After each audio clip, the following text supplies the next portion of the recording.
sure it's going to be durable enough to do the job we want. And not have to replace it every 2 or 3 years. I'm just trying to find the right solve for the money we got, and I hate to say it, but it might be we put it on the back burner and rebudget it. That's the way it's looking. It's too small. Yeah, I don't want to get the wrong piece of equipment. I would like to get the right one, even if I had to rebudget it.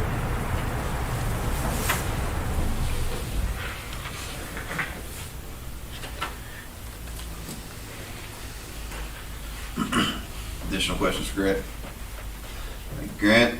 Let's move to wastewater with Nolan. Morning. Morning. We did get 3 bids for the dump trucks. We opened those yesterday. Looks like it's going to be around $101,000 a truck. I haven't completely gone through those bid specs yet. At the next meeting, I should have an action item for you all. But I just don't want to. I want to make sure we're getting everything that we wanted before we do that. But and the pre-treatment audit is scheduled for next Friday for DNR. Other than that, I don't have a lot to add unless you guys have any questions. How are those dump trucks working with our insurance? We'll submit those bids to FEMA, and before we make a recommendation to you, I want to have approval from FEMA to go ahead and make the purchase. We've got door bids later today, so probably wait till those are open and send them both of those items. We are getting handed off to a new FEMA representative. I think that the gentleman we've been working with is being promoted, and hopefully that's pretty seamless. It doesn't require us to send additional or same information we've already sent. So, yeah, they'll pay 75%. So, and I think the lead time on these is 300 days plus. So, but yeah, we'll get their blessing before we come back and make a recommendation for you, and then confirm what their payment will be. But so far I've been told it's a 75% reimbursement, and that's after you spend the money. You got to spend the money, provide that expense to them, and then you get reimbursed. So you have to have the money up front to make those purchases. But yeah, we'll keep you in the loop. How many are we looking for? 2, 3? 2, yeah, flooded 2, because they pull one up when they're running sludge, and they can keep those belt presses going by putting the other one in there. They'll dump it and then bring it back around. Just kind of a Chinese fire drill, in a way. So, and they're using one of Grant's trucks now, which kind of limits him to one project. I mean, he can't run a water project or a sewer project simultaneously because he's only got one truck. He does have a truck in the budget as well, which could probably be a year or more too. So we'll keep plugging away, and hopefully we'll get some FEMA approval on this. I think these are a little bit more straightforward than some of the other stuff we're looking at. I know a lot of the emergency repairs we originally had as a Category B self-certification. Well, when we got all the money, the pricing turned in, it exceeded their limit for that. So now we're having to go back and provide a lot of detail. Where these trucks are pretty straightforward. I mean, we got specs, the price, here it is, and hopefully we'll get approval fairly quickly to do something. Would FEMA help raise these flood curves? Potentially, yeah. We've got one price from one contractor.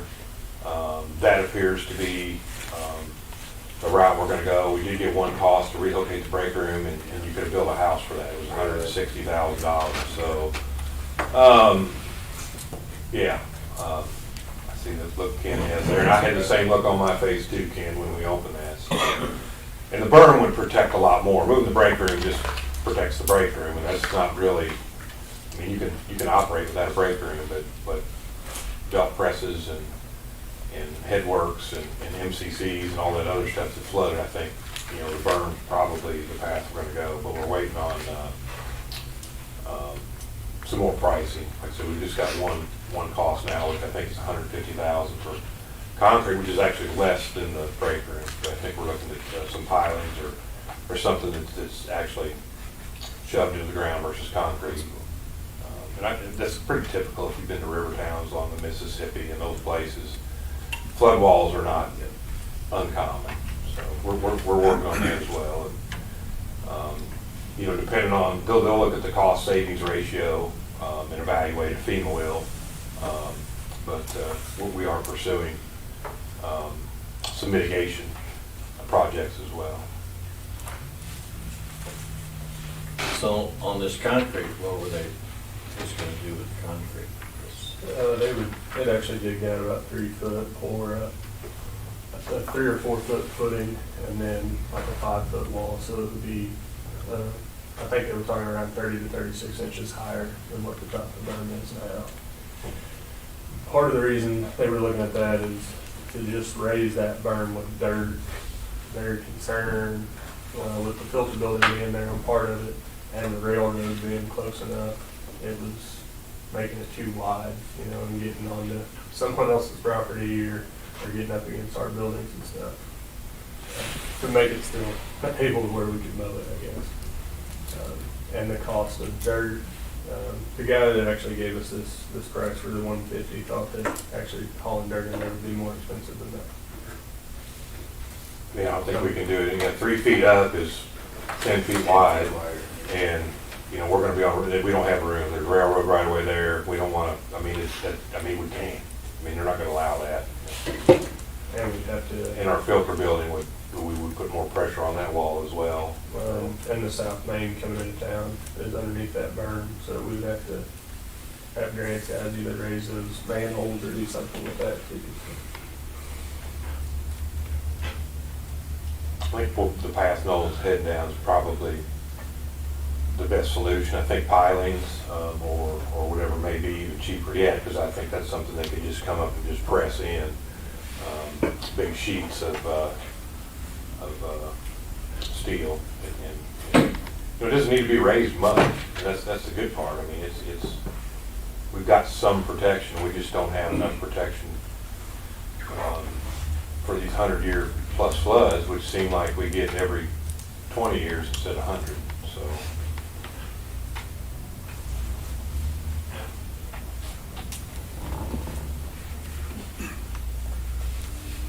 But give the kids something else to spray paint on. Any other questions for Nolan? Thank you, Nolan. Electric distribution, Douglas. Morning, gentlemen. Not a lot to add, just an update on the southeast substation. I know I tentatively set a date to take that switch that sub out Monday after talking to the engineers and the switchgear manufacturer. That is a go. We're going to have everything we need when we need it, so we're going to go ahead and switch that sub out Monday, begin wrecking out the old gear. Anticipating that'll take about 2 weeks to get that out, and then expecting the first shipment of the new switchgear on Monday, January 17th, and start putting that back together. So that's all I have, unless you have any questions for me.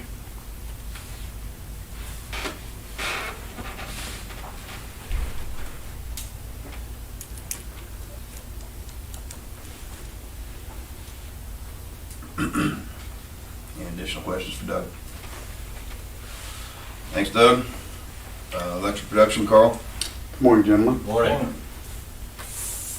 Thought I had a short list. I don't have a lot to add to anything that's in the packet, except for the National Heat Exchange. I did mention that at the last meeting, and you have a memorandum in front of you and a quote as well. What has happened on that, these pictures, by the way, were taken after this was dipped in hot tank and sandblasted. It didn't, the damage wasn't near as apparent when they were removed as they are in the pictures. The National Heat Exchange has done a lot of work for us on heat exchangers, cleaning and repairing. These in particular, they are talking about having to manufacture tube sheets in different parts for them, reassembling it.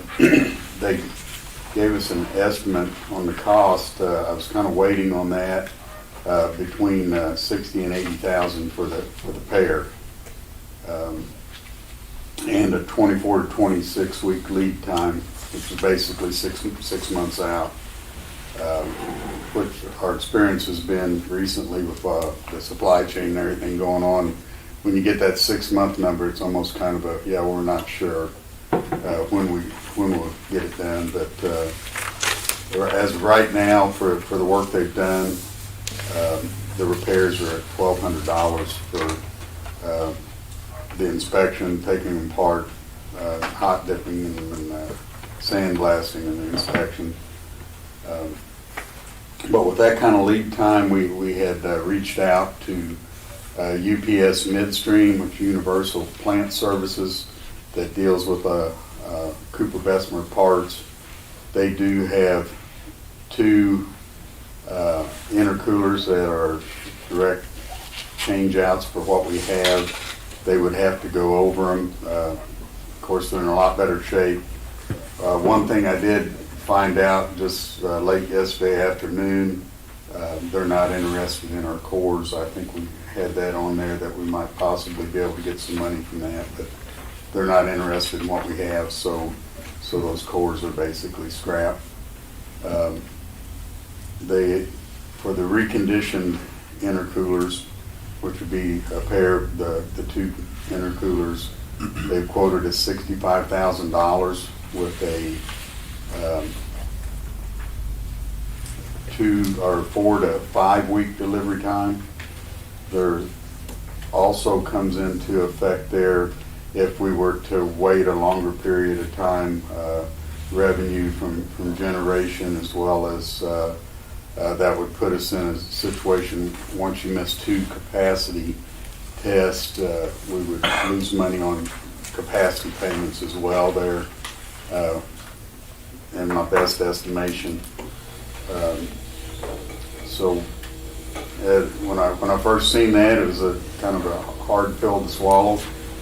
After looking at it and the options, to get the unit back in service as quickly as possible, I feel is the best option. So my recommendation is a motion to accept the quote from UPS Midstream for 2 reconditioned intercoolers in the amount of $65,000. And I may add, these pictures are from internal. I mean, this wasn't obvious, like you walk by it every day. I mean, it was, started leaking. That's when Carl and his group decided to address it, make those repairs. If we do, and as Carl mentioned, if we do miss 2 quarterly tests, which is 6 months, which is what the lead time would be for having the ours rebuilt. If we miss 2 of those, it could lead to loss of capacity credits, which on 1 unit is $9,000 a month. The other thing we can't quantify is what we're going to miss out on market revenue. I have a very, very good feeling. I think you guys have seen the forecast for Sunday. Carl's phone's going to ring, and they're going to run those units for winter peak. This unit won't be available. And when those get called on, it's typically high market prices, and there's a potential there for some income.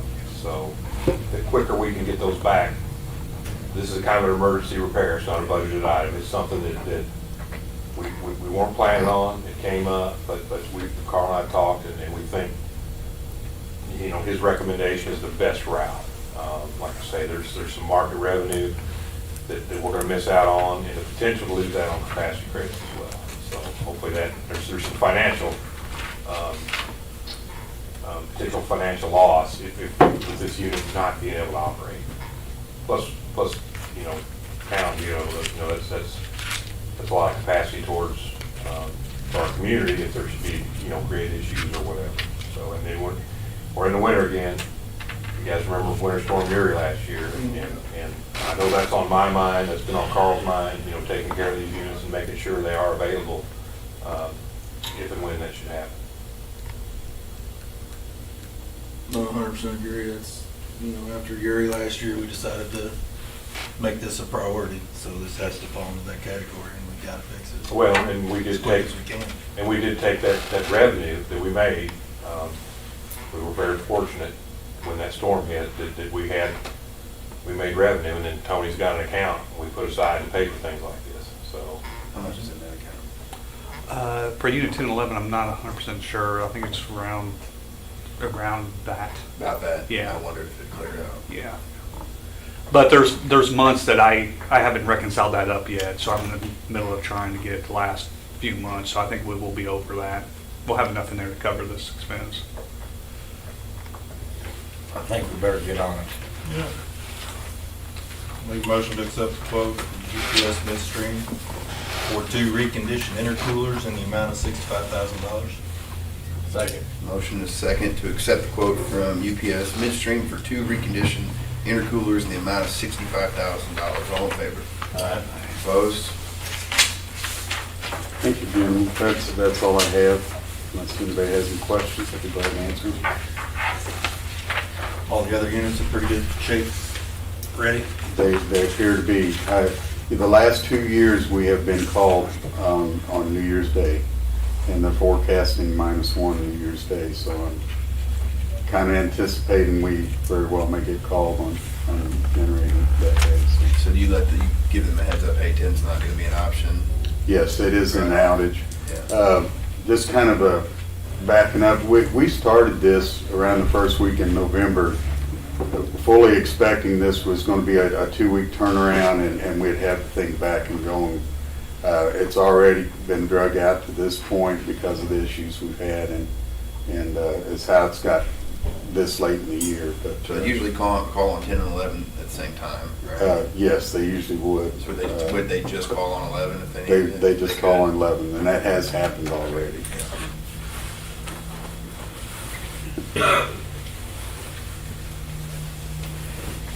Additional questions for Carl? Thanks, Carl. Thank you. Let's move on to the finances with Tony. Morning. Tony. Do have the November comparisons in there. Kind of following the same format as past, just kind of showing a summary of our revenue for each department and the expenses for each department. Our revenue is up, which is a good thing. You will see in the wastewater, we're up about 50,000. A portion of that is the rate increase that went into effect. So our sales were up in wastewater as well, but some of that is the rate increase. On the expense side, obviously we had the power plant going on last year. So our expenses are down in electric. Wastewater, our expenses were up. We had a couple of invoices lingering out there from the flood that we paid. I think it was around 60,000 we paid in November. So that's kind of why that's up. The pages kind of got out of whack here, so you got to kind of fumble through the details. And then I think I have hidden in the back there is our net income and our cash for November. So our net income, 62,831, which you can see is a lot better than last year. So with the power plant, cash, you can see cash overall we're down 518,000 from last year, but as you can see, water is up. So we're starting. Water's looking good. The electric obviously was down. Internet's down, but Jim's already talked about how broadband's going pretty strong. I think we had $120-some thousand of capital and stuff going on in November, so cash is down. November, I think we paid Coleman's around $80,000, so that's going strong. How much is that Coleman contract altogether? 500. 550. Yeah, 550, something like that. It's about 590 something. 590. And so yeah, that's going good. On the wastewater side, I know we were Nolan was talking about the dump trucks. We do have access to that insurance reserve. That's what we were going to use to cover that. So, and don't think there's anything else in there I need to talk about unless you guys have any questions. On the gen set, well, yeah, what you see there, the gen sets, we have 287 in there total. A big portion of that's for Unit 6, but there is enough to cover Unit 10 in there, so.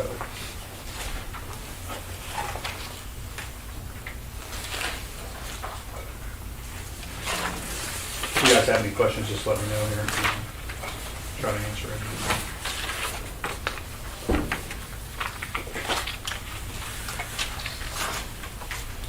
The bills will be getting big here in the next few months, yeah, just to let you know.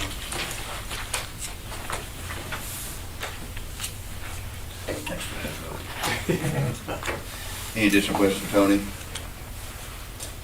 Thank you, Tony. Jeff, you're up. Morning, gentlemen. Jeff. Just a kind of few updates to what I have in the packet. You can see there, ARPA funding, I've been, signing up for webinars and whatever, trying to gather and make myself aware of any information related to ARPA. The governor will announce his State of the State address on the 19th, the budget and where these ARPA allocations are going. I think the state got $2.6 billion. That's being spread out among a lot of different things. Water and wastewater are going to get $380 million. 10 million of that is dedicated to lead service lines, which we don't have any, so it's really not going to benefit us. I think our group in the past did a good job of getting all those removed, and I don't know, Grant, how long has the lead service lines have been going for? A long time. Late 80s, early 90s. Yeah, so we don't have the issue some communities do there. So I think when the Build Back Better, there's some funds there for lead service lines as well. And I think it's a good thing we don't have any. Let me just say that. And so that'll leave $370 million. Appears that the money will hopefully be available July 1st. The state will use DNR, probably the state revolving fund, to distribute those funds. And I've been talking with Burns and McDonald. We're trying to get ready because they're going to, when they announce it, it'll probably be next month sometime. Then the application process will be open, and I'm trying to stay ahead of the game, working with Burns and McDonald to begin that process through the SRF, which is the state revolving fund. So that's going to have to be how they distribute that. So continue working there. Tony's almost done with our MPUA finance application to maybe help bridge that gap between funds we have and then ARPA funds. I did mention to him, because what they do is they'll get our application and then they'll send proposals out to banks, and I visited with him yesterday about the possibility of sending these out to local banks. And he said as long as they would agree to the MPUA finance terms, he'd be more than happy to do that. They could even be added to the list that they use for projects, not just in Marshall, but everywhere. So once I get those finance terms, I was going to visit with the local banks and see if they had any interest.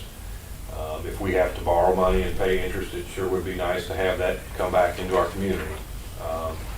So I'm trying to flesh that out. I hope to have that today. Mike Lathan, the CFO, was out yesterday at their new building. They're kind of transitioning between their old building and their new building. But he said he'd try to get me there as early as I can. I was going to call Matt. I'm on the MSDC board with Matt. I thought I may give him a call. $6 million? $6 million, right. And it could just be short term. Right. I mean, depending on, Tony and I have been discussing a lot of different scenarios on how to do that. We may, and I asked Randy these questions yesterday, and Tony was in there with me. Can you repay debt with ARPA funds? And they don't know that yet. So, Tony mentioned we may just pay it all internally, which would be a loan. I don't know how they would look at that. And then, so there's a lot. It's going to be tricky, but we've got some good people we're working with. It'd be great to keep it local, but getting this for a second, it may not be an option with MPUA, just based on terms and some other things. Right, but I A lot of think, these are big bang stuff. right, and I kind of knew that, but it doesn't hurt to ask. Yeah. You know, if they say no, that's fine, at least I've tried, and asked, and if they can't, you know, but I, Seek it out. And see what happens. right, yeah, you want to give your local people a shot, and if they, you know, and I don't want to be the one to determine if they can or they can't. We typically, as a utility and as a board, try to leave that decision to the local vendors, so I just kind of wanted to mention that. Treatment plant update, Noel and I had to divide and conquer yesterday. He had a bid opening, we had a treatment plant weekly progress meeting. As Tony had mentioned, the steel's been delivered for the clarifiers in the agreement or contract. When they get the steel, we pay for it. That's $500,000. So we will be getting a bill. The bills are going to start coming in, big bills.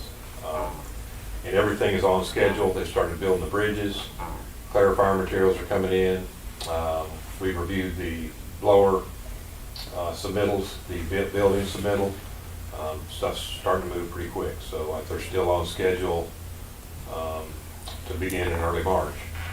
We have finished, or Grant has finished, the demo portion that we've committed to. So we're not going to be in their way. We've got that done, which saved us some money, being able to do that in-house. 90% completion drawings are issued for construction drawings. They anticipate those to be done January 15th, so they're going to be getting real close to having their drawings ready to issue for construction. We'll be getting the MCC and VFD submittal to review here shortly. So that's moving along pretty good. It's kind of odd because you almost expect delays because everything else we touch seems to turn into a delay. And so far they're able to hold their schedule. So pretty glad to be working with those people. Grant and I do have a meeting next week with Burns McDonald. We don't know what day yet. I've reached out to them. You know, with the holidays, they've got some staff off for the North Street Pump Station project.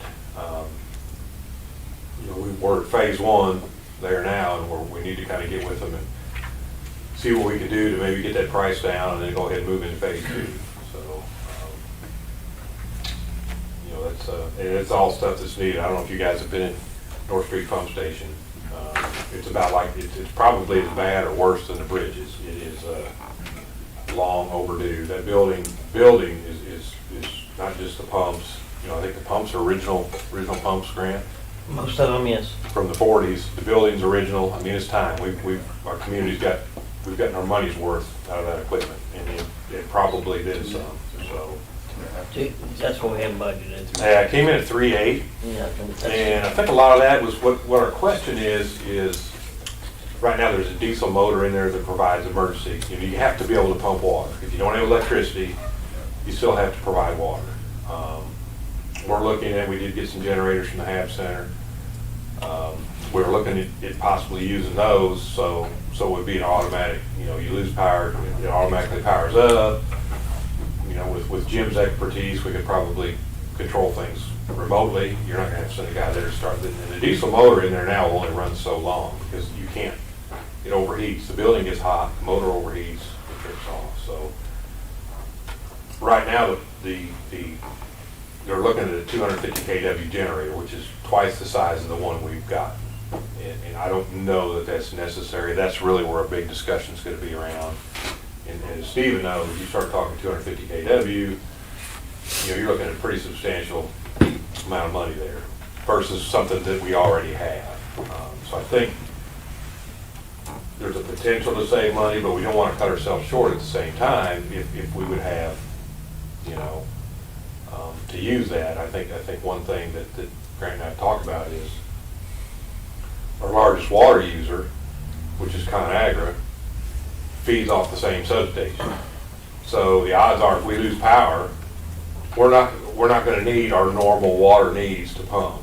So I don't think we can count that water usage, which is 500 to 600,000 gallons a day. So I think if we take that out, and there's a possibility we could use the generators we're looking at now. So So that's really kind of the big part of the discussion. But we gotta be careful, because I don't wanna, you wanna save money, and then 4 or 5 years later, I mean, this is a project that we hope lasts 30, 40 years, and we don't wanna put ourselves in a situation down the road where we wish we would've put a bigger pump in, because it's gonna cost more to do it then, so. A lot of questions to ask, but, hopefully we can, come out with a good project, 30, 40 year time frame, and not have some issues,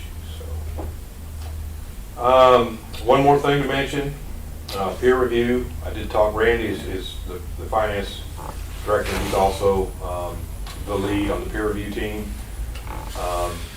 Looking to have that done next month, probably toward the end of the month, our last board meeting, which would be, I think we've got one board meeting next month. They would come in and make that presentation, and then to this board, and then the following Monday go to the city council and present it there as well. I was very, very pleased with how things went when they came in as a team. I think they're going to have some good suggestions. I'll just kind of give you a little brief tidbit of what we're looking at. They talked and asked if we had a key accounts representative, to go around and talk to your existing industries, and we don't.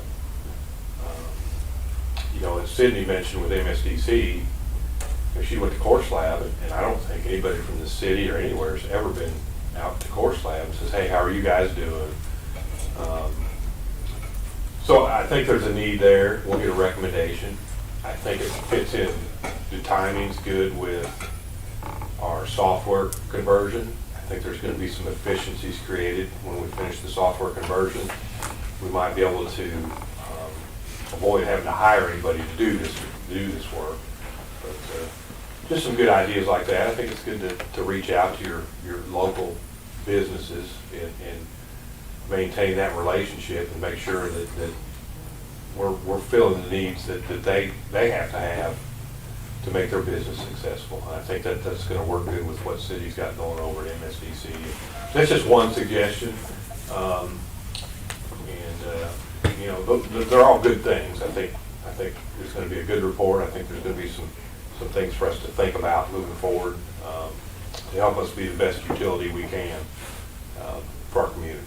So very excited about that. And again, that'll be probably later next month as well. And that's all I have. Be glad to answer any questions.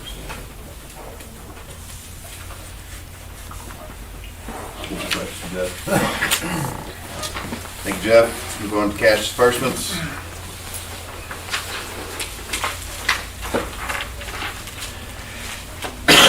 Tony's not doing very good. I've been working on him, but he just can't seem to get these bills down. Well, we had about three months of Remco in there for the month of, so the last couple of months have been catching that up, yeah, so. How's the repayment going? It's going good. I think they're at like 1.6, so I think they have around 50,000 left. I think that's what I heard them say, so. Yeah. There's transformer payment in there too. Yeah, transformers in there.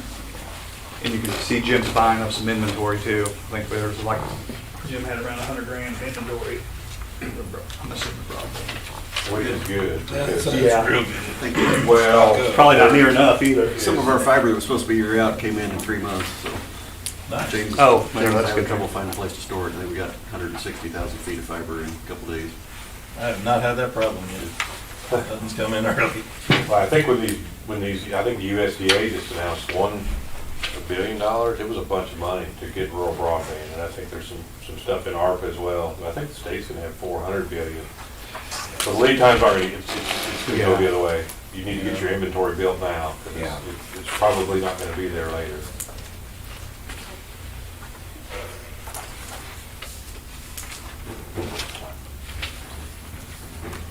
Move we pay cash disbursements.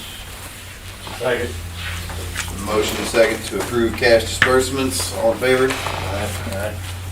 Opposed? Bills. Any other business for the good of the group?